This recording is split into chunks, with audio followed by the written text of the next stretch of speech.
It's been 25 years since the movie Scream was released and became an instant hit with critics and audiences around the world. Wes Craven and Kevin Williamson's knowing slasher spawned 3 sequels and set a young, hip and scary trend that immediately changed the landscape of cinema. Now with a new installment of the record-breaking saga on the way in 2022, this podcast will celebrate the original release and what came next, maybe with a few twists and turns along the way. I'm Alex James and this is the Woodsboro Podcast. Here we go then, it's Christmas, or the holidays if you like, and one final episode before the end of the year. I hope you managed to celebrate the official 25th anniversary of Scream this week, and you're all set for the new movie in just a few weeks' time. So on this episode 10, we continue to go deep Scream with Richard Potter. He was the Dimension Films exec and executive in charge of production on Scream and Scream 2. And last time we covered how Richard first read the script, got the ball rolling with Kevin Williamson, and how Dimension came to buy the script. And if you're ready for more nostalgia, great stories and facts from Scream history, then let's go. We pick up the story once the Dimension team took the trip to LA to get it all signed off. We're out there in June talking to Kevin,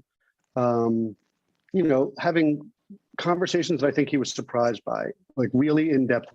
How do you see this? What did you want for that? What were you thinking with this? Getting a sense and saying to him, initially, we want to talk to Wes Craven about this. And as Kevin has said, and I think this was just in a Hollywood Reporter article this past weekend, Kevin was like, okay, yeah, right. All right, yeah, go get Wes Craven, which I think, if I was Kevin at that point too, I would have been like, yeah, okay, right. It would be like if you said to me, oh, who else wants to interview you right now? I have Barack Obama here. I'd be like, oh, yeah, okay, go get Barack Obama. You know what I mean? Like, come on. Yeah. That's just, those kind of people are a name. Like, that's not a real person. That's a name. Like, there's no such guy as Barack Obama. There's just it's a bigger than it's a thing. Like Steven Spielberg's not a guy. That's a thing. Like, it's bigger than a person. Yeah. And that's Wes Craven in the horror world. So what Kevin didn't know is we'd already been speaking to him for about a year about another project that was not going to happen. What was that, out of curiosity? The Haunting of Hill House. The remake rights to the movie The Haunting, which is based on The Haunting of Hill House. We had been talking to him about that. Had a bunch of meetings, and that's how I met him and Marianne Madalena, who you also know. So getting to Wes at that point was a phone call. It wasn't even a reach out to his agent kind of thing, which we would have done also. But it was like, just pick up the phone and call Wes and say, we have a script that we want you to look at. We already have a relationship where we're trying to do something together anyway. So he and Marianne are expecting us to be sending him scripts. Yeah. And so his reps are expecting that too. So this is not the going around someone. This is how it's supposed to work. We're telling Kevin we want to go to Wes Craven for this, and chances are I've already sent him the script, or I'm about to send him the script while we're in LA. I will suspect that I didn't send it until we were there, because the only copies we had were copies of a fax. You and I are old enough to remember what that looks like. And what's funny is fax pages somehow, even though you had to put them into the thing, just like you put them into a copy machine, would somehow come out like at an angle sometimes. Like, yeah. And you're like, how did the machine do that? It went, So I'm sure I asked Kevin to bring me a hard copy. Probably a couple. I only really need one to make photocopies of. But I always like to have more than one original, because originals disappear. And you can't really tell the difference between a photocopy of a script from the original to, let's say, the first copy. But after that, you do start to see things show up and the script gets harder and harder to read. Most of the scripts that you can find on the internet of any movie are clearly copies of copies of copies, and they're in terrible condition. So I imagine I wouldn't have sent Wes a copy of the fax. I would have messengered to him while we were in LA a photocopy of Kevin's script that was crisp and clean, because they both would have had to read it. I always say this, people who don't understand that Wes and Marianne worked as a team don't understand how Wes worked. It would have been like, and people realized this after a while at Dimension when I was there, if you sent a script to Bob, but you didn't send it to me, it wasn't going to get read until Bob asked me if I read it, because I was the person Bob trusted most when it came to scripts. If I hadn't read it, he wasn't going to do anything until he had my opinion. I'm not saying that he based his decisions on my opinion, but he always wanted to talk to me about a script, whether we agreed with it or not, agreed with each other or not. So if I hadn't read it, Bob wasn't going to do anything. And with Wes, if Mary Ann had not read the script, Wes probably wasn't even going to read it. So that meeting with Kevin, I probably got a script from him. He may remember, it's funny, someone just handing you a piece of paper or a stack of pages generally isn't a big thing to remember, but it's like the ripple in the pool. How important him handing me those pages were on that day to get it messengered over, or depending upon what Wes was up to, maybe even mailed to their office, but chances are messengered. And getting it into Mary Ann's hands, because if it wasn't for Mary Ann and Julie Plec, who was Wes's assistant at the time, now probably will be remembered, Julie, as one of the most important showrunners for all of her TV shows that she runs, but at the time she was Wes's assistant. If they hadn't read it and liked it and kept saying to Wes, you need to do this, it wouldn't have happened. And to clear up one misconception, this is something that I think is important, and I'm happy to do this with you. Wes never said he didn't like the script. That was never the issue. Somehow him passing has been turned into he didn't like it. That was not what happened. I had many conversations with him trying to convince him, and I know, and you probably know also from speaking to Mary Ann, she had similar conversations. Wes's issue with the Scary Movie script was he had done horror movies, he had done slasher movies, and he felt with Freddy's New Nightmare that he'd sort of already done what became known as the meta thing. I don't think he used the word meta with me, but that idea that he had done this already. He'd done the genre, he'd done the slasher, he'd done the self-reflective thing. And I kept saying to him, not this. Nobody's done this. And Mary Ann and Julie were telling him the same thing. Now, me telling him that means absolutely nothing. I'm the studio trying to get him to make a movie. Of course, I'm going to say whatever it takes to get him to make the movie. And from his point of view, that's what I was doing. But I think the fact that Mary Ann and Julie were also saying that to him was what convinced him. Yeah. As a matter of fact, I know that it's them saying it that convinced him. And then he agreed to have a sit-down meeting with Kevin. And after that conversation, we had Wes. Easy as that. Yeah. Did not feel easy at the time. You know what?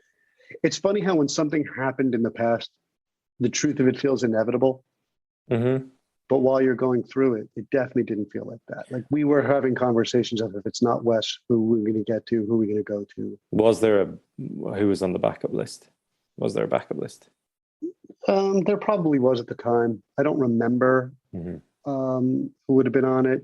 And in truth, just out of respect for them, I wouldn't say. Like, how would you like to find out now? Oh, this classic movie, it was almost you. Like, Yeah. And I'm sure everyone out of respect would be like, well, it belonged to Wes. It was Wes, but Yeah, of course. Because of Wes being who Wes was, and us having never worked with him before and wanting him, I don't think Bob would have done like any kind of pressure thing with him. I think Bob would have been more like, you should do this movie. Like, this movie is for you. Like, it's clearly, there's even the one of my favorite Kevin lines in the movie when Tatum says that this whole thing's like some kind of Wes Carpenter movie. And Wes actually spoke to us one day as we were in pre-production whether we should leave that line because he is Wes Craven. Like it's like if John Carpenter had directed it, do you leave in Wes Carpenter? Yeah. And we were like, there's enough little nods and winks in this movie that, why that one? Why is that one special? Like, leave it. The audience will get kind of a laugh. If we're doing sort of a meta self-reflexive thing, then yeah, your movies exist in their world. Yeah, and the other person who wanted to direct it was Kevin. Kevin wanted to direct the movie, and lobbied hard to be allowed to do it. We actually said we would have him, if he wanted, shoot a test scene to see how he would direct it. And he shot it. He shot the bathroom scene. And for a mask, this was not a situation where we were like, all right, just let the guy go shoot something. We're not using him. Yeah. This was a legitimate, let's see what he can do. Like, how awesome would it be if he's also a great director? Yeah. So we took it so seriously that in the closet in my office, I had the Michael Myers mask from Halloween 6. So the mask we let him use for his thing was the Michael Myers mask. Like we were like, because obviously, as you know, we didn't know yet what the mask was going to look like. Yeah. So we gave him that. We let him shoot it. We had a great editor edit it for him, and his version of the scene is really good. He did a really, really good job. But when Wes Craven said yes, it's like, yeah, you did a great job. Wes Craven wants to do it. Yeah. 100%. I'm sure he had no qualms about that. Right. Exactly. Like, how are you going to say, yeah, but I did a good job? Like, Kevin's not stupid. Mm-hmm. Wes Craven wants to direct your horror movie. You just say, thank you. And that's literally what Kevin did. And there's also that, from your perspective as a business, his name on the poster adds, a whole other level, right? Yes. But also, as we were building Dimension, there were two things I cared about. Well, more than two. Obviously, I just wanted to make good movies. I felt like I would rather make fewer movies and have them be really good than pump out a ton. And luckily, particularly early on, Bob felt the same way. Like, he just wanted to make sure we were making good movies, which is why things like The Prophecy happened. Like, that movie the first one is really good. It's amazing how many people I meet who, when I say I worked at Dimension, the first thing they want to talk to me about is The Prophecy. It has a following that is unbelievable. I want obviously great movies and make good movies. I wanted to work with filmmakers, people who had a vision and an idea. And I wanted it to be a place, like I said to you earlier, I thought Dimension would be the place that if Alfred Hitchcock was still alive, he'd be making movies there. I wanted the industry to know, the community to know that the directors, if you're a genre director, not just horror, but any of the, what are considered the B movie, popcorn movie genres. Yeah. Dimension's where you want to be working. And the other group of people that I wanted to see that were writers. Even now, I don't think writers get the credit for the fact that they created the whole thing. Like, yeah, the director made the movie. You can't knock a director, especially when you can get the greats who will, no matter how good you think the movie is, this guy's going to make it better. I wanted Dimension to be that place. So yeah, I want Wes Craven to direct this movie because this is one of the first movies we're actually making. And having Wes Craven do it, it's going to send a message out that this is where you want to be. Mm-hmm. And then when you have writers like Kevin, and we, in quotes, we found this guy. Yeah. The writers want to be there too. And if you can get those writers with those directors, you get Dimension for those first 7 or 8 years where everything we made, it's Kevin Williamson, it's Robert Rodriguez, it's Guillermo del Toro, but on and on and on. Well, it is, and it's and it's not you just saying that. That's that's being conscious that something is being created, which is then running alongside a whole new world that's being created, which is then I Know What You Did Last Summer, Urban Legend, and the other studios kind of going, come on then. It's funny that you say that because what started to happen is always, I started getting scripts sent to me where people would say, we have the next Scream. And I would say, I have the next Scream. It's Scream 2. I am now specifically not looking for this. Yeah. We have one. And not just that you go, well, we have one, so all you need is one, but we have one, and I know that there's I Know You Did Last Summer, and other of these are coming down the pipeline. So I don't want to have, just another one on the pile, because as what happened with the genre, the teen horror genre, is it got flooded to the point where it almost killed itself again. So it was like, we have Scream. That's our entry into this. That's our slasher franchise. I don't need 5. I don't need 3 of them. We had Hellraiser, which was a great dark supernatural thing. We already owned that. We had Halloween, which was, at that point, probably running out of gas. So our next one, we'd already done Halloween 6, was Halloween H2O. Let's wrap up the whole thing. Make a direct sequel, go to Jamie Lee Curtis and try to convince her that she should be in this one. And I don't think without Scream, she would have taken us that seriously as being really able to pull this off. Was there an argument about him being credited as the creator of Scream on the publicity for I Know You Did Last Summer? Oh, that's 100% happened. People perceive a movie as created by the director. So when I Know You Did Last Summer came out, it said all over it, from the creator of Scream. Yeah. Now, Kevin was not a name yet. I don't know how many people know who wrote their favorite movie. Most people don't. So when you see on the poster, when you just had a huge hit of a Wes Craven movie, because the posters were Wes Craven's Scream, and then you see a poster that says, from the creator of Scream, you think that's Wes Craven. If you think about it, you may realize later, Wes was the director. He didn't create it. Kevin Williamson wrote it. But I don't know if it got to the point of lawsuits. It may have, but that would have been like business affairs taking care of that. I wouldn't have been part of that. Yeah, sure. But there may have actually been lawsuits or threats of lawsuits or cease and desists saying you can't say from the creator of Scream because while what you're saying is technically true, Kevin wrote the script, people think you mean Wes Craven. It's funny. It always made me think, it's fine. Talking to you bring back so many memories for me, which makes me sound like that old man in a rocking chair. On top of that, I Know You Did Last Summer is based on a book that Kevin didn't write. Yeah, also true. Yeah. Kevin got jobs off of Killing Mrs. Tingle as a writing sample. So he was hired. I mean, he could tell you differently, but this is my memory of it. He was hired to do I Know You Did Last Summer. Okay. And his initial reaction from the creator of Scream was, I am the creator of Scream, which is a legitimate reaction. Mm-hmm. But then I think he was horrified.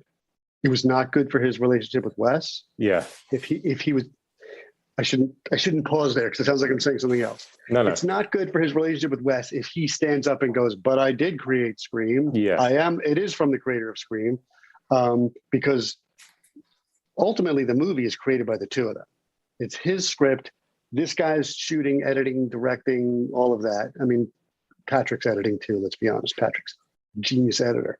But it's Wes's team, it's Wes's vision of the movie. Kevin's vision of the script creates this movie. So I think that kind of horrified him. Plus, once you get into created by, if Kevin created Scream by writing it, then didn't Lois, I'm blanking on her last name. Duncan, yeah. Create I Know You Did Last Summer, in which case Kevin didn't create it. It was such a tenuous, weird, and the truth is, if we got them to take down every poster, every advertisement, change every TV commercial, what difference does it make? Everyone already heard it from the creator of Scream, I won't get into any specific people, but there are, let's say, an American politician who's not in power right now, who would say things that were demonstrably false, but once they were out there, they were out there. So once you got the correction out there, most people have already heard the other thing, and it's too late. People believe what they hear first, and then disproving it takes a lot of work. I mean, there's a psychology behind that. Groucho Marx used to like to quote the line that a lie is halfway around the world before the truth can get its pants on. Yeah. Would people have just gone to see Jennifer Love Hewitt and Sarah Michelle Gellar because of what it was, or because it began as the creator of Scream? Yeah. Honestly, if you want my honest opinion, I'll give you my honest opinion about that. Yeah, they would have gone. Yeah, absolutely. Good trailer. It was a good trailer. And they did the same thing we did, which was we cast off television. Yeah. And one of the reasons we did that was you need faces that are recognizable enough that the audience goes, this movie is a real movie. It's not some knockoff thing. But people who aren't so big that you think you're smarter than the movie and you know who's going to live and who's going to die. Yeah. We had already pulled the rug out under that with Scream, with Drew Barrymore. But as most people know, Drew was supposed to be Sydney originally. She was going to be the movie star who survives the whole thing. She was the one who was smart enough to say, I shouldn't be Sydney. I should be Casey Becker. And, you know, all honesty, Dimension, Miramax was not initially happy with that. They really wanted Drew, you're going to be Sydney, you're going to be Sydney. But by drips and drabs, as everybody thought about it, and by the way, the Drew Barrymore thing was over my head. Like, Drew was someone like, I met her on the set. It wasn't like I had conversations with Drew Barrymore. She had done movies on the Miramax side with Harvey. So she was already a movie star from the company's point of view. So people like me, we know we weren't supposed to talk to them. But Bob and Harvey wanted Drew. And I think drips and drabs, the logic of what she was suggesting sunk into everyone. Yeah. Like when I first heard she didn't want to be Sydney, I was just as pissed off. Like I thought, oh, I'm going to get to do this movie. It's a Drew Barrymore movie with Wes Craven. It's going to be amazing. And then you start to think about what she said and you go, if she dies at the beginning, anyone could die. And you go, that's brilliant. That is brilliant. Yes, she's right. And that's also one of those little key pieces of having, I mean, most actors, you want to be the star of the movie. Drew was like, I should just be in this one part. Yeah. Oh my God, Drew, hats off to you. That is brilliant.